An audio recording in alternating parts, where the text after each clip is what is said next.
नमस्कार श्रोताओं, शाम के ठीक 7:20 हुए हैं और ये समय है आपके अपने कार्यक्रम स्पोर्ट्स स्कैन का, जिसमें होती है खेल खबरों के साथ खेल और खिलाड़ियों की बातें और तमाम खेल खबरों का विश्लेषण और उन पर चर्चा करने के लिए हमारे साथ होते हैं स्पोर्ट्स एक्सपर्ट्स। आज के स्पोर्ट्स स्कैन की इस एडिशन के साथ मैं हूं आपका होस्ट और दोस्त सिद्धार्थ सिंह और तमाम खेल खबरों पर विस्तार से चर्चा करने के लिए हमारे साथ स्टूडियो में मौजूद हैं वरिष्ठ खेल विशेषज्ञ और जाने माने commentator Kulwinder Singh Kang. Kulwinder, sports scan कार्यक्रम में आपका स्वागत है। नमस्कार सिद्धार्थ, आपको और सभी सुनने वालों को। और सबसे पहले नजर डालते हैं अब तक की स्पोर्ट्स हेडलाइंस पर। BWF वर्ल्ड टूर फाइनल्स के महिला सिंगल्स में पीवी सिंधु ने पोर्नपावी चोचुवांग को हराया। वहीं पुरुष सिंगल्स में हांगकांग के लोंग एंगस ने किदाम्बी श्रीकांत को हराया है। इंग्लिश प्रीमियर लीग में लिवरपूल ने स्पर्स को 3-1 से हराकर शानदार जीत अर्जित की। इंडियन सुपर लीग में अब से कुछ देर बाद मेजबान गोवा का मुकाबला ईस्ट बंगाल से हो रहा है। और क्रिकेट में सैयद मुश्ताक अली क्रिकेट टूर्नामेंट में पंजाब की टीम सेमीफाइनल में पहुंची। दूसरा सेमीफाइनल मैच पंजाब और बड़ौदा के बीच इस समय खेला जा रहा है।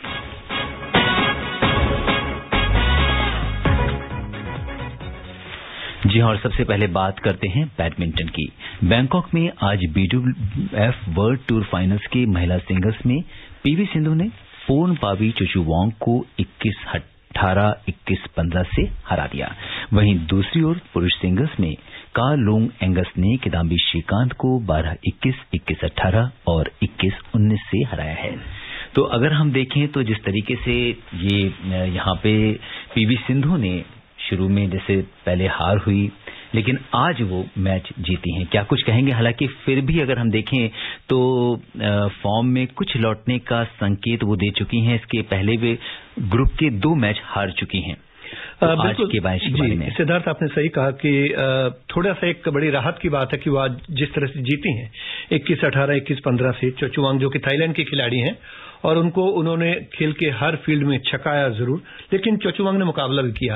पहले भी वो आपस में खेल चुके हैं, तो मैं समझता हूं कि एक काफी अरसे के बाद भारतीय बैडमिंटन खिलाड़ी मैदान पर उतरे हैं। थोड़े समय के लिए एक डेनमार्क ओपन में खिलाड़ी गए, तो उसके बाद ये जो 2-3 टूर्नामेंट लगातार हो रहे हैं, इसमें खेलना जरूरी भी था, क्योंकि अब हालांकि अगर टोक्यो ओलंपिक की बात करें तो उसके लिए तो ऑलरेडी क्वालिफाई कर चुके हैं, लेकिन फिर भी आप अपनी रैंकिंग बनाते हैं, आपको पॉइंट मिलते हैं और ये सब चीजें होती है। तो मैं समझता हूं कि पीवी सिंधु का हौसला इससे जरूर बढ़ेगा आज जिस तरीके से उन्होंने चोचुवांग को पराजित किया है। जी हाँ, अगर हम ग्रुप बी पर एक नजर डालें तो पोर्नपावी चोचुवांग ने 3 मैच खेले हैं, जिसमें 2 में उन्हें जीत और 1 में हार का सामना करना पड़ा है। उन्होंने 132 पॉइंट्स गंवाए हैं, वहीं दूसरी ओर 120 पॉइंट्स अर्जित किए हैं। अगर हम दूसरी खिलाड़ी रत्नचोक इंतनोन की बात करें तो उन्होंने 2 मैच खेले हैं, 1 जीता है, 1 हारा है, 92 पॉइंट्स गंवाए हैं, जबकि उन्होंने 88 पॉइंट्स अर्जित किए हैं। जो इस वर्ग की ग्रुप बी की तीसरी खिलाड़ी हैं ताइजू यिंग, उन्होंने 2 मैच खेले हैं, 1 जीता है, 1 हारा है, 89 पॉइंट्स गंवाए हैं, जबकि 92 पॉइंट अर्जित किए हैं। वहीं पीवी सिंधु की अगर हम इनके अब एक नजर डालें तो इन्होंने 3 मैच खेलकर 1 मैच जीता है, 2 मैच हारा है, 133 पॉइंट्स गंवाए हैं, जबकि 136 पॉइंट्स अर्जित किए हैं। तो अगर हम पॉइंट्स जो इन्हें मिले हैं उसके देखें तो सिंधु काफी बेहतर उसमें है, लेकिन फिर भी उन्होंने जिस तरीके से आज मैच जीता है, इसके बावजूद सिंधु सेमीफाइनल के लिए क्वालिफाई नहीं कर पाई हैं। और दूसरा हम बात करेंगे किदाम्बी श्रीकांत की। जी बिल्कुल, किदाम्बी श्रीकांत ने आज हांगकांग के लोंग एंगस को जिस तरीके से 21-12, 18-21, 19-21 से हराया है, वो बहुत नजदीकी मुकाबला था और काफी जबरदस्त बार थाईलैंड के खिलाड़ी एंगस और जिस तरीके से मुकाबला मैं देख रहा था कि बहुत ही टफ मुकाबला था।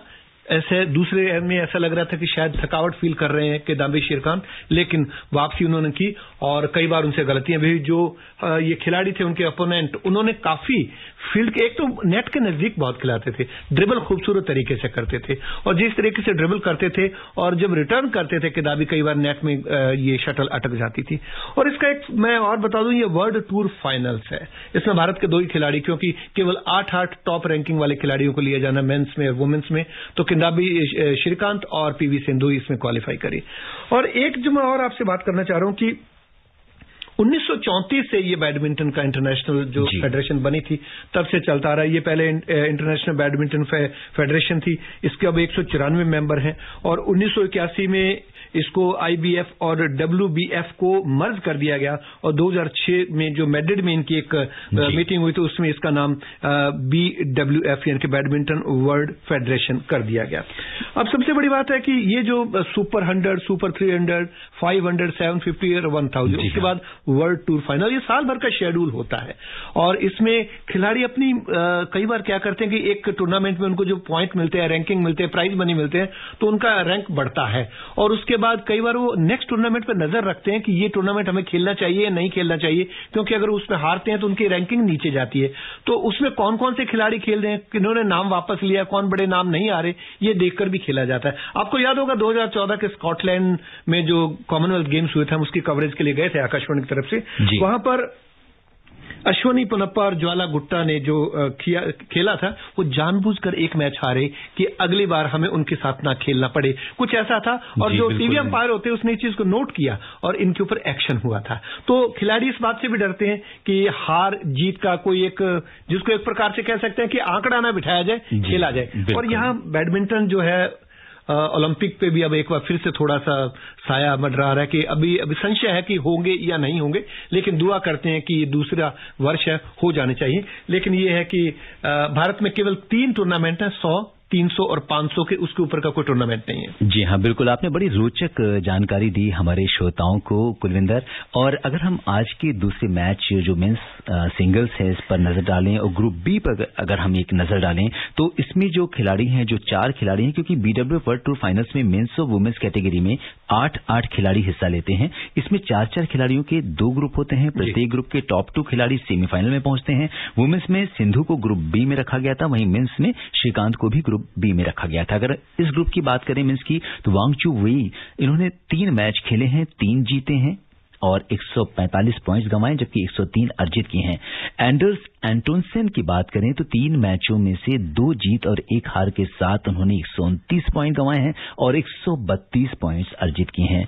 वहीं एंगस एनजिकालोंग ने 3 मैच खेले हैं, 1 जीता है, 2 मैच हारा है, 113 पॉइंट्स गंवाए हैं, जबकि 142 पॉइंट्स अर्जित किए हैं। और अगर किदाम्बी श्रीकांत की बात करें तो हालांकि बहुत जुझारू, जैसा कि अभी कुलविंदर आप बता रहे थे कि आज का मैच भी जिस तरह से श्रीकांत ने इसमें प्रदर्शन किया, या वो एक जुझारू खिलाड़ी के रूप में देखे जाते हैं।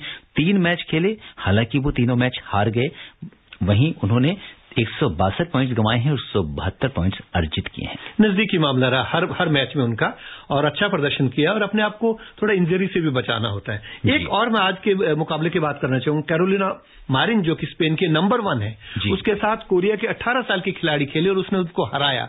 और कैरोलिना मारिन की यह खासियत है कि जब भी वो पॉइंट मिलता है वो एक चीख मारती है मैदान पर और इसके ऊपर अपोनेंट खिलाड़ी के ऊपर दबाव पड़ता है, लेकिन ये बहुत शांत खेलती रही। 18 साल की कैरोलिना मारिन 27 साल की है, लेकिन उसके बाद जब वो जीती बिल्कुल कड़े संघर्ष में, उसके बाद उसका एक नाद जिसको बोलते हैं, एक हुंकार देखने वाली थी कोरिया के खिलाड़ी की कि मैं भी वर्ल्ड नंबर 1 को हरा सकती हूं। सो कुछ भी हो सकता है किसी भी दिन, ये बैडमिंटन है। बिल्कुल, तो इस तरह से हम देखें तो यहाँ पे भारतीय जो चुनौती है वो समाप्त हो चुकी है। दोनों हमारे खिलाड़ी ये मैच को हार गए हैं और अब हमारी नजर बनी रहेगी। इससे पहले अगर हम देखें तो अगला मैच इसका 30 जनवरी को खेला जाएगा। और बात करते हैं फुटबॉल की। इंग्लिश प्रीमियर लीग के मुकाबले चल रहे हैं, इसमें आज लिवरपूल ने स्पर्स को 3-1 से हराकर शानदार जीत अर्जित की। क्या कुछ चल रहा है प्रीमियर लीग में, जानने के लिए रुख करते हैं अपने सहयोगी रवि कपूर का। इंग्लिश प्रीमियर लीग में आज लिवरपूल ने स्पर्स को 3-1 से हराकर शानदार जीत अर्जित की। चौथे स्थान पर काबिज लिवरपूल के 10 जीत के साथ 37 अंक हैं, वहीं दूसरी ओर स्पर्स 6ठे स्थान पर है और 19 मैच में 9 जीत के साथ उसके 33 अंक हैं। तालिका में मैन सिटी की 12 जीत के साथ 41 अंक हैं। दूसरे स्थान पर 40 अंकों के साथ मैन यूनाइटेड है, वहीं लीसेस्टर सिटी तीसरे स्थान पर है और उसके 39 अंक हैं। इस बीच खिताब के प्रबल दावेदार माने जा रहे मैनचेस्टर यूनाइटेड के खिलाड़ियों ने प्रीमियर लीग फुटबॉल के इस सत्र में पहली बार उम्मीद के अनुरूप प्रदर्शन नहीं किया और उसे आखिरी स्थान पर काबिज शेफील्ड यूनाइटेड के हाथों 1-2 से अप्रत्याशित हार झेलनी पड़ी। इसके साथ ही नंबर 1 पर वापसी का उसका इंतजार लंबा हो गया। वहीं मैनचेस्टर सिटी शीर्ष पर पहुंच गई है, जिसने पिछले 7 मैच जीते हैं। मैनचेस्टर के डिफेंस की गलतियों का फायदा उठाकर शेफील्ड के ओलिवर बुर्के ने 74वें मिनट में विजयी गोल किया। इससे पहले कीन ब्रायन के 23वें मिनट में किए गए गोल के बाद हैरी मागिरे ने 64वें मिनट में हेडर पर गोल करके मैनचेस्टर को बराबरी दिलाई थी। वहीं थॉमस टशेल के बतौर कोच पहले मैच में चेल्सी ने वोल्व्स से गोल रहित ड्रॉ खेला। बर्नले ने एक अन्य मैच में एस्टोन विला को 3-2 से हराया। तीसरे स्थान पर काबिज लीसेस्टर ने एवर्टन से 1-1 से ड्रॉ खेला, जबकि ब्राइटन और फुलहम का मैच भी गोल रहित ड्रॉ रहा। Ravi Kapoor, Sports Scan. जी हाँ कुलविंदर, जिस तरह से अगर हम देखें तो जो सबसे इसमें मेन टीम है मैन सिटी 19 मैच खेले हैं, 12 जीत हासिल की है और 41 अंकों के साथ ये शीर्ष पर काबिज है। बहुत काफी फर्क है फर्स्ट और सेकंड और थर्ड में। तो मैं समझता हूं कि जो शुरुआत में एक रिदम पकड़ लेती है टीम, फिर उसको पकड़ पाना काफी मुश्किल हो जाता है। बिल्कुल, और इस तरह से पहले नंबर पर है मैन सिटी, इसके बाद मैन यूनाइटेड, लीसेस्टर सिटी और चौथे नंबर पर है लिवरपूल, जिसने 20 मैच खेले हैं, जिसमें से 10 में उसे जीत हासिल हुई है और उसके 37 अंक पूरे हैं। धीरे धीरे आगे बढ़ रहा है लिवरपूल भी। जी। इंडियन सुपर लीग में अब से कुछ देर बाद मेजबान गोवा का मुकाबला ईस्ट बंगाल से हो रहा है और अभी ये मैच चल रहा है। और क्या कुछ होने वाला है आज के इस मैच में, जानते हैं अपनी सहयोगी देवा तोमर से। अब से कुछ देर बाद सभी फुटबॉल प्रेमियों की निगाहें एससी ईस्ट बंगाल और मेजबान एफसी गोवा पर लगी होंगी। एससी ईस्ट बंगाल की टीम आज इंडियन सुपर लीग मैच में एफसी गोवा के खिलाफ जीत दर्ज करना चाहेगी, जो अपने 2 मुख्य सेंट्रल डिफेंडरों के बिना मैदान पर उतरेगी। एफसी गोवा को पिछले 6 मैचों में हार का सामना नहीं करना पड़ा है, जिसमें टीम 3 बार जीती है और टीम लय में है। लेकिन एससी ईस्ट बंगाल के खिलाफ उन्हें कड़ी चुनौती का सामना करना होगा, क्योंकि इस मुकाबले में इवान गोंजालेज और जेम्स डोनाची नहीं खेल पाएंगे। गोंजालेज केरला ब्लास्टर्स के खिलाफ 1-1 से ड्रॉ रहे मुकाबले में टीम का हिस्सा नहीं थे, जबकि डोनाची चोटिल होकर बाहर हुए। साथ ही गोवा को अपने कोच जुआन फर्नांडो की उपस्थिति की कमी भी खलेगी, जिन्हें केरल के खिलाफ मुकाबले के बाद निलंबित कर दिया गया। हालांकि सहायक कोच क्लिफर्ड मिरांडा के लिए ये चिंता की बात नहीं है। पिछली बार जब दोनों टीमें आमने सामने हुई थी तो ये मैच 1-1 से ड्रॉ रहा था। ये देखना दिलचस्प होगा कि आज का दिन किस टीम के नाम रहता है। Divya Tomar, Sports Scan. जी हाँ, अगर हम देखें तो मेजबान गोवा जो है उसने 13 मैच खेले हैं, जिसमें से 5 जीत अर्जित की है, 20 अंक हैं उसकी और वो तीसरे स्थान पर काबिज है। वहीं ईस्ट बंगाल 10वें नंबर पर है कुलविंदर, और 13 मैच उसने खेले हैं, 2 में जीत हासिल की है और 12 अंक हैं। हालांकि यहाँ पे कुछ थोड़ा सा परिवर्तन भी किया गया है। क्या कुछ कहेंगे आज के इस मैच के बारे में? देखिए, ऑलरेडी प्लेऑफ के लिए क्वालिफाई कर चुके हैं मुंबई सिटी, एटीके मोहन बगान, गोवा और हैदराबाद। तो गोवा, हालांकि ये रिपोर्ट में बताया गया कि उसके कई खिलाड़ी नहीं खेल रहे, उनका जो कोच है उस पर भी प्रतिबंध है, लेकिन फिर भी हौसला बुलंद है। और ईस्ट बंगाल के पास अब खोने को कुछ नहीं, काफी पीछे चल रहा है, वो ऊपर आ नहीं पाएगा। हाँ, बाकी टीमों का जिनके मैच उनके बचे हैं वो शायद खेल खराब कर सकता है, लेकिन ये है कि कड़ी टक्कर मिलेगी गोवा की तरफ से। और गोवा मेजबान इसलिए भी कहा जाता है क्योंकि गोवा में हो रहे हैं, लेकिन 3 मैदान है गोवा के और 4-4 और 3 ऐसे करके बांटे गए हैं। एक होम मैच होता है, एक अवे मैच होता है। तो छोटी सी जगह में एक फीलिंग देने के लिए पहले तो 8 जगह होते थे अलग अलग शहरों में, अब एक ही शहर में 3 मैदानों पर है, तो किसी को वो अवे बना दिए गए, किसी के लिए वो होम ग्राउंड है।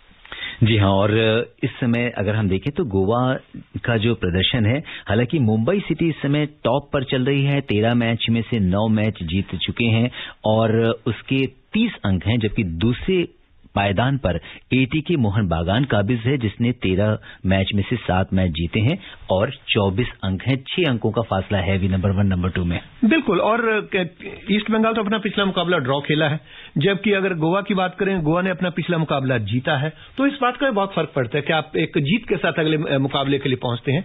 तो मैं समझता हूं कि अपना पूरा दमखम लगाना होगा ईस्ट बंगाल को, जो कि पहली बार इसमें खेल रही है। जी। और अब बात करते हैं हॉकी की। वर्ल्ड नंबर 2 अर्जेंटीना ने भारतीय महिला हॉकी टीम को 2-0 से हरा दिया है और ये मैच ब्यूनस आयर्स में खेला गया। और ये टीम इंडिया का अर्जेंटीना की सीनियर टीम के खिलाफ दूसरी हार है। इससे पहले मंगलवार को अर्जेंटीना ने 3-2 से जीत दर्ज की थी। टीम इंडिया से पहले अर्जेंटीना जूनियर टीम और अर्जेंटीना बी टीम के खिलाफ भी मैच खेल चुकी है। कुलविंदर, आप हॉकी को बहुत करीब से कवर करते रहे हैं और आपसे जानना चाहेंगे कि आप इस मैच के बारे में क्या कहेंगे? देखिए, भारतीय टीम जो जूनियर टीम हो चाहे सीनियर टीम जो कि एक दौरे पे गई, एक फीलिंग देने के लिए एक घर से इनको निकाला गया है। इतने समय तक कोविड की वजह से कहीं कोई टूर्नामेंट नहीं हुआ, कहीं वो खेल नहीं पाए और प्रैक्टिस कितने दिन आप साई सेंटर बेंगलोर पे बैठ के प्रैक्टिस कर सकते हैं। तो एक मैदान पर उतर के अपना दमखम दिखाने के लिए और भारतीय टीम ने ज्यादा, एक तो अर्जेंटीना उसको लोकल फायदा मिलता है कि अपने घर पर खेल रही है, दूसरा इंजर्ड से बचना चाहते हैं क्योंकि ओलंपिक के लिए भारतीय टीम ने क्वालिफाई किया हुआ है, तो कोई ऐसा मेन खिलाड़ी इंजर्ड ना हो जाए, ये उनका जो कोच है उनके भी उनको निर्देश होंगे कि आप खेलें, लेकिन इतना ज्यादा ना हो कि आप कोई इंजर्ड होकर बैठे जिसको कि हम बाद में हमारे लिए बहुत नुकसान हो। तो ठीक है, हार जीत है, लेकिन इसके ऊपर भी वो बैठ के अब चर्चा करेंगे कि क्यों हारे और उन कमियों को दूर करने की कोशिश करेंगे। जी हाँ, और अब बात करते हैं क्रिकेट की। सैयद मुश्ताक अली ट्रॉफी में अहमदाबाद के सरदार पटेल स्टेडियम में पहले सेमीफाइनल में तमिलनाडु ने राजस्थान को 7 विकेट से हराकर फाइनल में प्रवेश कर लिया है और दूसरा सेमीफाइनल मैच पंजाब और बड़ौदा के बीच इस समय खेला जा रहा है। अगर हम आज के मैच की बात करें तो तमिलनाडु की टीम लगातार दूसरी बार सैयद मुश्ताक अली T20 टूर्नामेंट की फाइनल में पहुंची है। तो आज जिस तरह का खेल हुआ, अगर हम देखें तो जिस तरह से अरुण कार्तिक ने 54 गेंदों पर 9 चौके और 3 छक्के की मदद से नॉट आउट रहते हुए 89 रन की शानदार पारी खेली। इसके अलावा कप्तान दिनेश कार्तिक 26 रन बनाकर नॉट आउट रहे। देखिए, मैं इस मैच को आज पूरा मैंने इस पर नजर रखी। राजस्थान ने जो शुरुआत अच्छी थी, उनके केवल 3 खिलाड़ी, कप्तान अशोक मेनारिया ने 51 रन बनाए और आदित्य ग्रहवाल ने 29 और 45 रन अरिजीत गुप्ता ने। अगर इनको निकाल देते तो इसके अलावा कुछ भी नहीं रहा। और टेलेंडर को मोहम्मद ने किस तरीके से 4 खिलाड़ियों को आउट किया, इतने गलतियां राजस्थान ने की। पिछले 7 ओवर में 7 विकेट गंवाए, टेलेंडर का कोई योगदान नहीं रहा। अगर टेलेंडर का योगदान होता, जो स्कोर 154 9 विकेट के नुकसान पर था, वो 170-80 के बीच में होता तो मुश्किलें हो सकती थी। दूसरा, रनआउट बहुत मिस किया दिनेश कार्तिक को 3 बार, एक बार खलील के ओवर में और 2 बार कैच ड्रॉप हुआ। अगर आप वहां पर कैच ड्रॉप करते हैं, भागा नहीं जा रहा था, मुझे लग रहा है कि आप उनके खिलाड़ी आप देख लीजिए, जो भी उनका एक बॉलर था अनिकेत चौधरी, इसके अलावा जितने फील्डर थे, एक बिश्नोई था, वो ऐसे लग रहा था कि उनके पैर जमे हुए। कैच ड्रॉप किए, रनआउट का बहुत बढ़िया चांस था, आराम से उसने छोड़ दिया था दिनेश कार्तिक ने, वो भी इनसे मिस हुआ। तो ये जो सारी चीजें हैं, ये स्कोर कम रहा 154 9 विकेट के नुकसान पर। और उसके बाद तमिलनाडु ने जिस तरीके से किया, और दोनों कार्तिक 18 ओवर और 4 गेंद में ही लक्ष्य को हासिल, अरुण कार्तिक और दिनेश कार्तिक देखिए, भारतीय टीम के लिए 26 टेस्ट मैच, 94 ODI, 32 T20 और 196 IPL मैच खेले। पूरा अनुभव, आपको याद होगा निदास ट्रॉफी का फाइनल 8 गेंदों पर 31 रन बनाए थे। तो दिनेश कार्तिक ने जो संयम के साथ अपनी पारी को संभाला, एक साइड पर 17 गेंदों पर 26 रन बनाए, नॉट आउट रहे और अरुण कार्तिक का कोई जवाब नहीं था। अरुण कार्तिक ने वही पारी खेली जो ऋषभ पंत ने खेली थी, 89 नॉट आउट। अभी ऋषभ पंत ने भारत को दोनों कार्तिक ने मिलकर 89 रन जोड़कर टीम को जीत दिला दी। बिल्कुल, मैं समझता हूं कि जीत के हकदार थे। तीसरे विकेट की साझेदारी में जो 89 रन की साझेदारी हुई वो भारी पड़ी। और हालांकि बॉलर बहुत तगड़े थे राजस्थान के पास, अनिकेत चौधरी 9 विकेट लिए हैं, रवि बिश्नोई 10 विकेट ले चुके हैं, चंद्रपाल सिंह थे, इसके अलावा खलील अहमद थे, लेकिन कुछ नहीं कर सके। ये अंगद के पांव की तरह जमकर खेले और फाइनल में पहुंच गए। बिल्कुल, फाइनल में तमिलनाडु का मुकाबला पंजाब या बड़ौदा से होगा। फाइनल भी अहमदाबाद में ही 31 जनवरी को खेला जाएगा। हालांकि तमिलनाडु को अगर हम पिछले साल की बात करें तो फाइनल्स में कर्नाटक से हार का सामना करना पड़ा था, लेकिन दोबारा से फाइनल में पहुंची है, हौसले बुलंद हैं। बहुत अच्छी बात है। और अभी दूसरा मुकाबला जो इस वक्त चल रहा है वो बड़ौदा और पंजाब के बीच। पंजाब ने टॉस जीत के पहले बॉलिंग करने का फैसला किया है और बड़ौदा ने 56 रन बनाए 1 विकेट के नुकसान पर 8 ओवर में। अब यहां पर तेज तरार रन बनेंगे और अगर 170-60 के बीच में रन बनते हैं तो पंजाब के लिए मुश्किलें हो जाएंगी। जी हां कुलविंदर, आपने ये ताजा अपडेट्स हमारे लिसनर्स को दिए हैं, लेकिन समय अनुमति नहीं दे रहा कि हम कुछ और खेल खबरों पर चर्चा करें। कुलविंदर, आप हमारे स्टूडियो में आए और तमाम खेल खबरों पर चर्चा करने के लिए आपका बहुत बहुत धन्यवाद और आभार। धन्यवाद और नमस्कार। श्रोताओं, स्पोर्ट्स कैन में आज के लिए बस इतना ही। अगर आप इस कार्यक्रम को दोबारा सुनना चाहते हैं तो लॉग ऑन कर सकते हैं हमारी वेबसाइट newsonair.com पर। कल शाम 7:20 पर दोबारा मुलाकात के वायदे के साथ इजाजत दीजिए अपने होस्ट और दोस्त सिद्धार्थ सिंह को। तब तक के लिए नमस्कार।